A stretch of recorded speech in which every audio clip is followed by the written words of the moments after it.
Todd Anderson on your left, Ross Merriam on your right. Get ready to do battle here. Again, both these players are qualified for our Players' Championship next weekend. So again, this could be a prelude to something that we do see in Roanoke at the Star City Game Center next week in December 19th and the 20th. Good way to start off day number 2.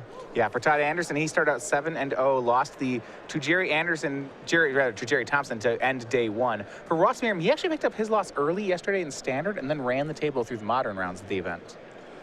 I did get to watch that match between Thompson and Anderson yesterday. Jerry Thompson, our lone 8-0 here this weekend. He's on top of the standings right now, and given his invitational history, I'd be pretty scared if I were the competition. Looks like he might be on his way to another invitational top 8, potentially a third invitational win here in Las Vegas. But we got a lot of rounds to figure that out as Anderson's going to search up a sunken hollow here with a flooded strand. Yeah, and you mentioned it. Seeing Jerry Thompson at the top of the standings after day 1 on an invitational, it comes as a surprise to just about no one. Jace here on turn number 2 from Anderson. Going to search up a mountain with that bloodstain mire, so he's going to fall down to 18. I think for Ross, pretty important that he's gotten off to a pretty quick start here with the Warden. A lot of the times this deck can be slow off of the ground. Merriam's going to sacrifice a flooded strand, go get himself a basic plains, make the Warden into a 3-3. It's up to level number 1, and that's how his day will begin. Yeah, so on Ross's side, when he faces down to turn 2 Jace, because the deck only has maybe 5-6 ways to kill it, Dromoka's Command and Silk Wrap, there will frequently be times where Ross can't answer Todd's turn 2 Jace. And in those situations, it's really important for him that he has early sources of damage. Warden of the First Tree on turn 1 is one of the ways he can do that. Todd going to activate Jace, discard a Jace, play a Smoldering Marsh, and simply pass the turn back. What's interesting to note here is that Todd does have a copy of Roast in hand. No interest in firing it off on the Warden, saving it for something else, clearly. Yeah, and that really is an interesting one. One of the things that I think he wants to be conscious of is he has a fair number of life points to work with, and on top of Roast, he has a copy of Fiery Impulse in his hand. He's not that far away from being able to roast Ross's next play, or perhaps Crackling Doom it, loot a spell, and then Fiery Impulse and get all the creatures. Well, there's Nanofenza. That's a good roast target as well. So Anderson will draw a card. It's a swamp. No white mana just yet here for Todd. Looks like he has at least 1 copy of Crackling Doom in hand. Yes, the way he may fix that, and I believe you're right, it's 2 copies of Crackling Doom, will be he can just simply loot them away with Jace. Fiery Impulse, the draw here off of Jace. Yeah, and here's a play which I think we were talking about him setting up. If he discards this Crackling Doom or Kolaghan's Command even, now he has Spell Mastery for his Fiery Impulse. So Fiery Impulse can take care of the Warden, and then he conveniently has a Roast to flash back to kill Rhino. As far as creatures are concerned, he's all set up to kill them. Now here's the thing about Todd's deck as we go to Merriam's turn. The one weakness that he has, he's very soft to Gideon. Yeah, and this just shows some experience on Ross's side. I mean, you mentioned, I just want to talk about once again that sequencing of removal spells. I think that in this situation, you know, 80-90% of your players will just cast Roast immediately on that next turn. But for Todd to have the patience to realize that he needs to pair up Roasts and Crackling Dooms with larger creatures and get everything off the board nonetheless is really a heads-up play for Todd. There's a Rhino. Anderson's going to fall down to 9, I believe, while Merriam will gain a little bit of life here. And now we're going to head back Anderson's way again. Now we know he has already got the answer. Now he's picked up a copy of Flooded Strand. So there's the white mana that he was missing. That can dig out a Prairie Stream. And life is pretty good. Jace is going to fall down to 3. It's going to allow him to recast a Roast, take care of the Rhino. Now there is the Flooded Strand, and Anderson can pass the turn back. And now the only thing that he's really missing to this puzzle is just some card drawing. Yeah, I mean, that white mana has set everything up. If you look at his board, he's got a Jace in play. He has 3 kill spells in hand. He has another variety of kill spells in the graveyard. Nothing on Ross's side is going to stick for very long. Now, the good news for Ross is that Abzan, as a creature deck, oftentimes, even if you're killing every play as they cast it, they get so much incremental damage. You know, even when you kill a Rhino, you take 3. And so when Todd's at 9, he's still not completely safe yet. He's in a good spot.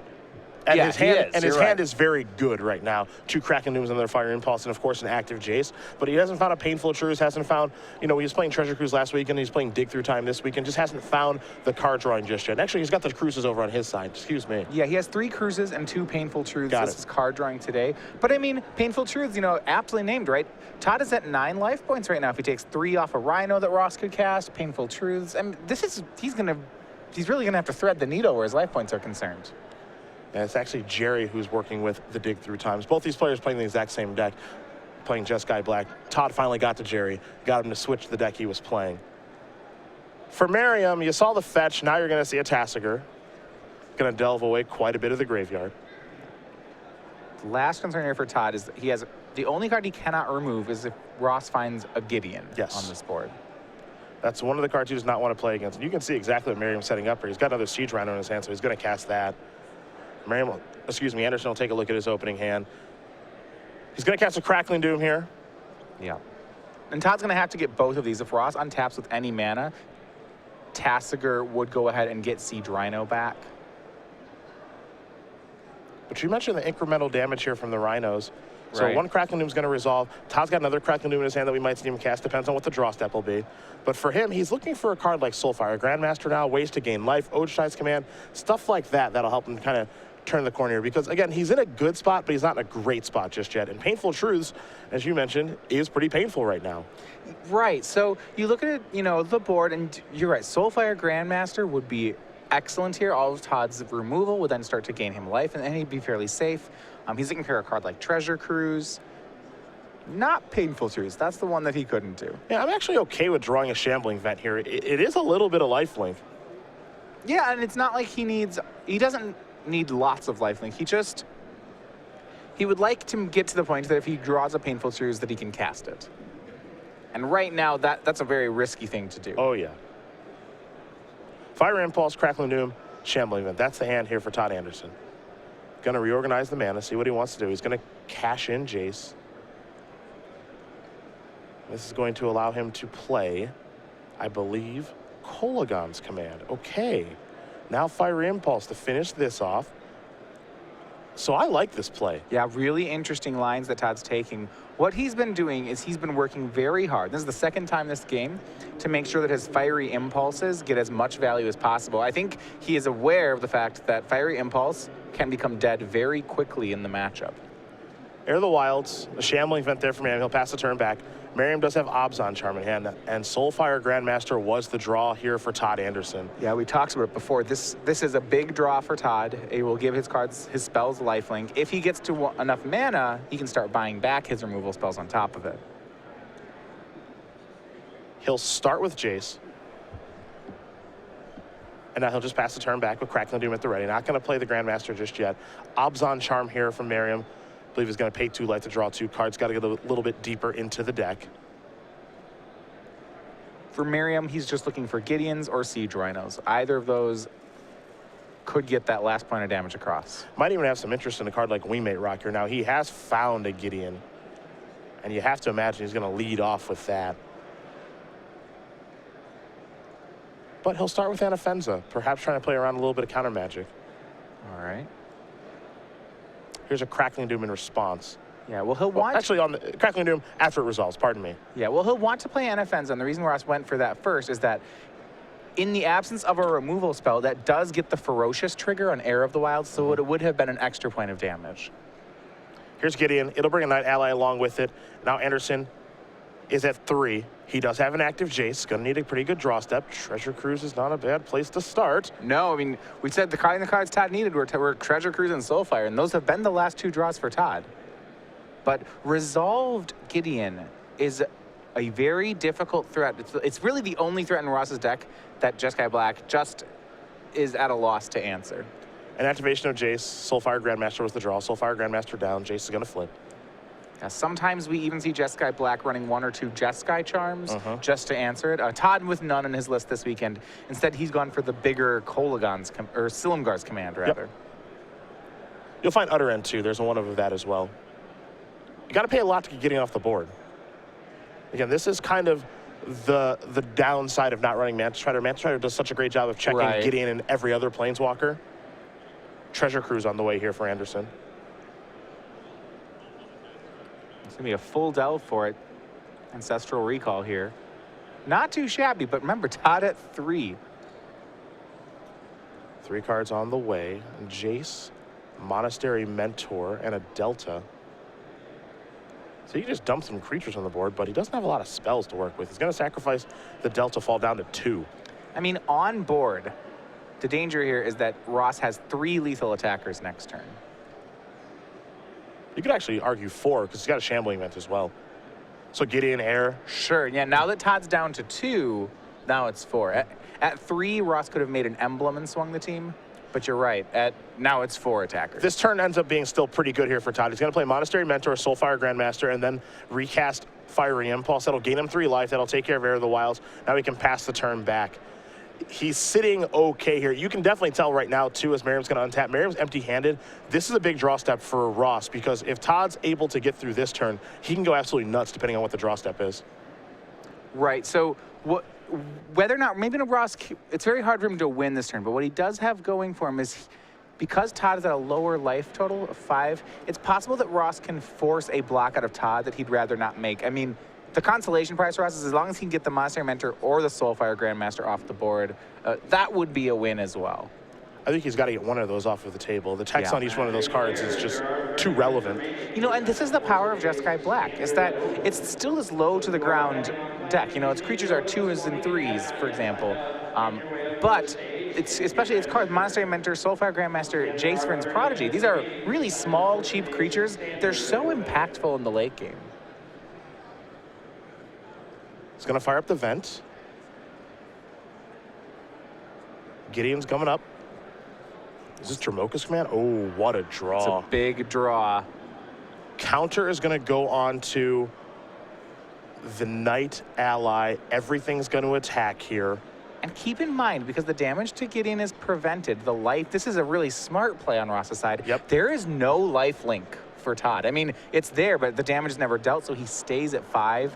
So Ross will get both the Mentor and the Soulfire on this attack. It was very important for Ross to get a lot off the board. We were talking about, can he get either Soulfire Grandmaster or Mentor off the board? He's gotten the entire board clear now. Jace is going to tick up. Going to slow down the Knight ally. Here is a Jace.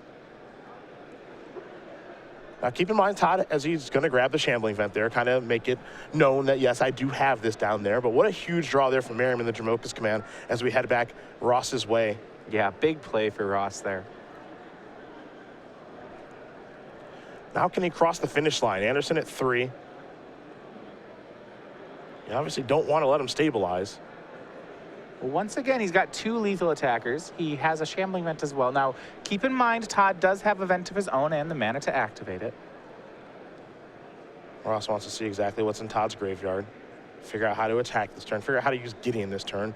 I think most likely outcome is that Gideon's just going to go up to 6, become a 5/5, and come across in the red zone again. But a couple of options here for sure.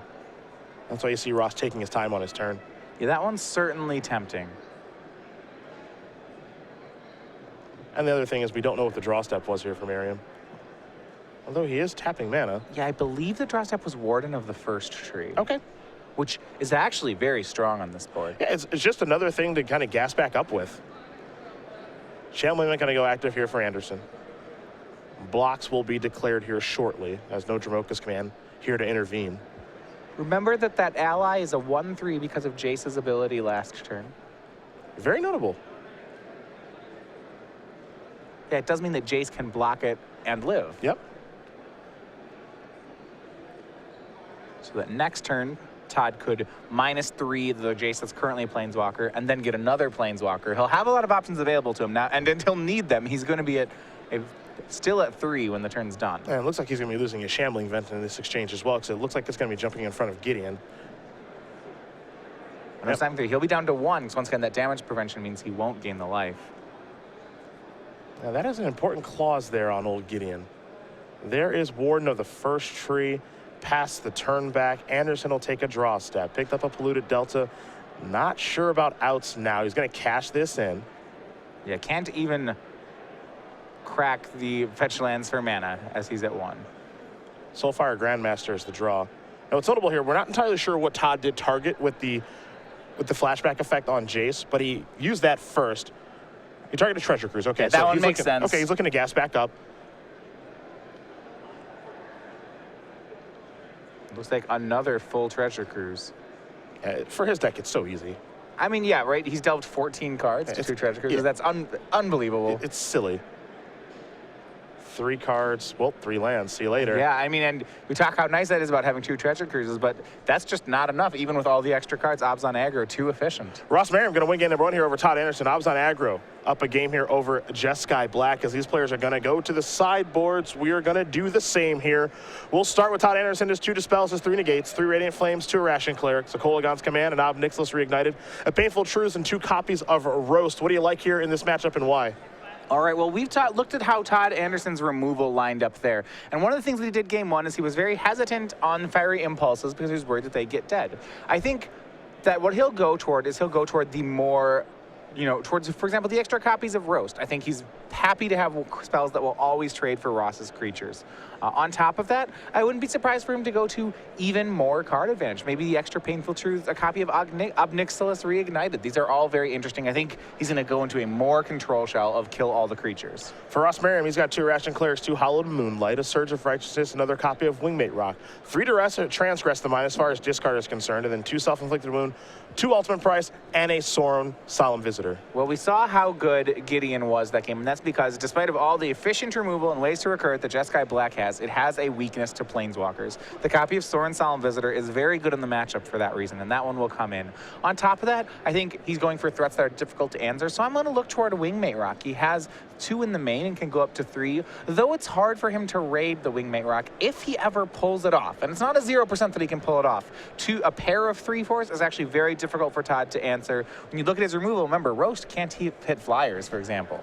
It's a steady stream of threats that we saw Ross win that particular game with, and Gideon helps provide that, and so does Wingmate Rock. So we'll see if Merriam does board that in. But in the meantime, as these players do converse and shuffle up here for game number 2, we're talking the Fall Creature Collection here with Star City Games. We've got playmat sleeves and player bundles of some of your game night favorites. That means the Otter, the Hippo, the Reindeer, and Penguillion. Click starcitygames.com/creature collection for more information about that, and definitely keep your eyes peeled for the Winter 2016 collection that'll be coming out relatively soon. But we're going to turn our attention back to the match because we got a good one to start today. So every time I've said Penguillion Click, you can do it. I feel no. I feel like we're in Lorwyn. I think like like the Gwillions, and then I get all messed up because I know that Vendilion Click's in Lorwyn, but they're not like they're before the Aurora, right? I believe they're before the Aurora. I believe. I don't know the Lorwyn lore as well as I used to. That's the only Magic book that I've read. I got really excited about that set because the elves were bad guys. Yeah, because they kind of like believe themselves to be the best race. They're really, right? It's very important that they're perfect. Imperius perfect is obviously a great description of that. But yeah, they're beautiful and they're perfect and all of those things. I thought it was actually a nice change in pace. Maybe the elves have always been bad, but wait. But Riss is the hero, right? He's the elf who he doesn't buy into the whole elf thing. Correct. Okay. It would have been nice if Riss was actually a good card. He was after he got redeemed. Then he was a Commander All-Star, but the first one is not particularly. No, good. he's a 3/2 for 4. I can't remember, unfortunately. Good old Riss, but there was a lot of flavor in that set, and I'm hoping as Magic keeps revisiting old sets, like we're going back to Innistrad soon. I hope we go back to Lorwyn at some point. I liked Tribal, and it's not because I like Kithkin. I just liked that format, Giants and Changelings, and I liked. That was a lot. That was when I was playing Magic a lot during college, but I really liked that format. There, Riss the Exile. For 3/2 for 3. What My mistake. A deal. What a deal. Unbelievable. Sack an elf. Wow, Riss will just kill elves to save himself. Unbelievable. Kills his own people. I don't know. It is a very black ability. Yeah, it is. We're underway here in game number 2. Anderson with a Jace. Sacrifice the Bloodstained Mire. Now, what's interesting, you watch that first game, right? Todd gets a Jace, flips the Jace, kills a bunch of creatures, ends up losing the game. Took a little while to gas back up. Didn't have Soulfire Grandmaster online. And, it's kind of a weird result in just you see him with the hand that he had in the mid-game. You're thinking, man, it's going to be a pretty hard game to lose, but he did lose it. So we'll see how this one shakes out. I mean, there are very few decks that can let a Jeskai player flip a turn to Jace and not care, but Obzon's one of them. Silkrap's going to take care of the Jace. Anderson with a plane, so he'll pass the turn back. Always important when you're playing against a Jace deck to kind of have an answer for it in the early game, I think. I'm never comfortable with letting someone just go kind of active with Jace. Yeah, well, I guess maybe I'll rephrase. What I like about Obzon is that when you say you have to have an answer for the Jace, you're right, but its answer doesn't always have to be Silkrap. Sometimes its answer can just be a bunch of 3/3s. And I think that counts. You know, we saw how Ross was able to just play efficient creatures and in that way kind of get around Jace. Merriam played his Anafenza into the graveyard, assuming it to get countered or killed, but that did not happen. Anderson's draw step for the turn was a painful truth. Ooh, painful indeed. And he's taken 3. He'll play a Flooded Strand, pass the turn back, but gassing back up is pretty powerful, and one of the cards that he does have in his hand now is Obs Nicholas Reignited. Yeah, I mean, this hand for Todd is great. He's got a pair of Fiery Impulses, Ob Nicholas. He's flush on removal, but now he's got to look up in that corner and look at the life total. Obzon does not waste time in chopping away at your life. And you see another 4-power creature come to the battlefield here in Tassiger. Anderson going to draw. He's found a mountain. Right, and that's the difficulty. You know, Fiery Impulse is a really great, efficient removal spell. I mean, in Todd's deck, it's a great bet to be 3 damage, but look at Todd's board. He's not letting Fiery Impulse matter. Yeah, you know, he's got 3 Fire Impulses in the hand, and I imagine it's not the sexiest play in the world to play a Soulfire Grandmaster here and double impulse a creature, but hey, it gets it off the table. And you get to gain, he'll get to gain 5 life in the exchange. Yeah, if their Lightning Helix is there, then we're happier. Now, he does need a second red, though, if he wants to make that play, if you look here. Well, he did draw a mountain for the turn. I was actually a little bit surprised that he didn't play the double Fiery Impulse turn. He's just going to play Ob Nicholas, pass the turn back. Wow, But okay. this will also be kind of a fog, right? Because Anafenza has to kill it. I mean, this just read as kill target creature, gain 4 life. It was a good kill spell, but there was a risk involved in it, and Ross is showing him just what that risk was. You mentioned Wingmate Rock and how powerful it can be in the matchup. It's going to bring a 3/4 Rock along with it. And now we're going to head back Merriam's way in just a moment. Todd did, of course, get to play a Soulfire Grandmaster. All right, so we have a Grandmaster. We have 3 Fiery Impulses, but they just, everything has to have 4 toughness. It's, ugh. I mean, it's nice that he gets to gain a bunch of life here. Yeah, absolutely. But I mean, boy, Ross just not cooperating, and maybe, you know, what he would give for Ross to play maybe a Warden, right? Yep. How about one of those Air of the Wilds? I think Todd might be thinking, okay, he's just going to pass the turn back. He paused Ross for a moment there. 4 toughnesses might just be the key against these Obs on aggro, or excuse me, against these Jeskai Black decks. When Todd has to 2-for-1 himself to kill creatures, you start to feel like his card advantage doesn't matter as much. Yep. Interesting, too, because this deck could have access to a card like Planar Outburst if it wanted it, but at the same time, part of what makes Todd's deck appealing is a card like Soulfire Grandmaster and Jace, where you don't really want to wipe away your own creatures. Exactly. It does give him weakness, however. You see, Ross was able to keep in all his Silk Wraps. I believe he has a second one for the Soulfire. Yep. Merriam going to sacrifice a Flooded Strand. He'll get himself a Plains. What's interesting to me, too, here is, you know, as we watch Ross play this game, not doing anything too flashy. No, it's pretty straightforward. But I mean, that, you know, Obzon isn't a flashy deck. So whenever I think of Obzon, you know, okay, to use a sports analogy, you know, like that boxer who he punches really hard, and maybe he's not all that agile. Maybe he doesn't always like find your weakness, but he'll punch real hard. And even if you block his punch, it's gonna hurt. And if you block enough of them or you take enough of them, he's gonna get you one way or another. That's kind of how I always feel about Obzon. It's like, okay, maybe you kill all my creatures, maybe you don't. But if I play enough of them, I don't care. You're gonna be dead at the end of it. Eventually you'll die. That's certainly the case. Here's Treasure Cruise to go along with Monastery Mentor. Gonna gas back up, make a Monk token. Entire graveyard is gone. Fiery Impulse, Bloodstained Mire, Smoldering Marsh, I believe were the draws. All Anderson can do is pass the turn back over to Merriam. We know that Obzon, it throws haymakers. That's really all that it does. Right, and yeah. Just a Siege Rhino. Another Sure. haymaker. Sure, okay, you killed it. That's fine. You took 3, right? Yep. All these 4 toughness creatures out here on the battlefield for Merriam. It's going to figure out how he wants to attack here in this instance. And you know, and it really just, I love the different dynamic in this matchup. So, okay, yeah, Todd has great card advantage. You know, Treasure Cruise, he drew 3 cards for 1 mana again. But then we go back, and then he has to spend 2 spells to kill a creature. It's like, well, okay, now we're backing up. He's undoing the cards he's drawing. 2 Fiery Impulses in hand right now for Todd. I think a Soulfire Grandmaster as well. He's got to make it through this turn alive, and there's no guarantee of that. But if he can get back to that spot where he has Soulfire and Mentor in play and starts to cast Fiery Impulses, okay, that's a lot of card advantage. Yeah, especially if you can start buying back those Fiery Impulses. And the interesting thing here is, you know, Ross is almost on E. He's almost out of cards. We know he's got a Siege Rhino land in his hand. And he's also got a Shambling Vent, but it feels like Abzan never runs out of cards. Seems like they've always got something coming for the draw step. Well, it's because you spend 2 or 3 cards answering them, but you're answering one of their cards. So if you want to answer, 6 of Ross's creatures, you're going to need 11 cards to do it. Yep. Here come the beatdowns. Anafenza is going to give a counter to the Wingmate Rock token. Yeah, Ross going to go for the token instead of the original one because I think he wants to make his creatures. He doesn't want to go all in on one creature. He wants to pump up his worst creature, and that's the token here. Yeah, diversify as much as possible. Looks like 7 damage is going to come through. The Monk token from Understanding Mentor is going to jump in front of Anafenza. Remember, the Fire Impulse is in his hand. It's important that he does it now because he only has 1 sorcery / instant in his graveyard. So it'll prowess up to a 2/2, and then the Fiery Impulse will deal points 3 and 4. Correct. So that's an important play there. Also, he gets to replace his Monk. Rhino's going to come down. You just feel Ross winding up for another big punch here. Oh, yeah. Anderson's at 1. Merriam will play his Smoldering Marsh. He's empty-handed past the turn back. It's a big draw step here for Anderson. Roasts the draw. If he had that Soulfire you're talking about, it would do it, but he does not. Ross Merriam going to win this match here over Todd Anderson 2-0. Abzan Aggro is going to take care of Jeskai Black. And for Abzan and for Ross, just grinded Todd down, kept drawing threats, kept casting them. And even though Todd Anderson's deck has a lot of removal, he did not find enough. Ross Merriam going to move on to 8-1 here this morning from Las Vegas.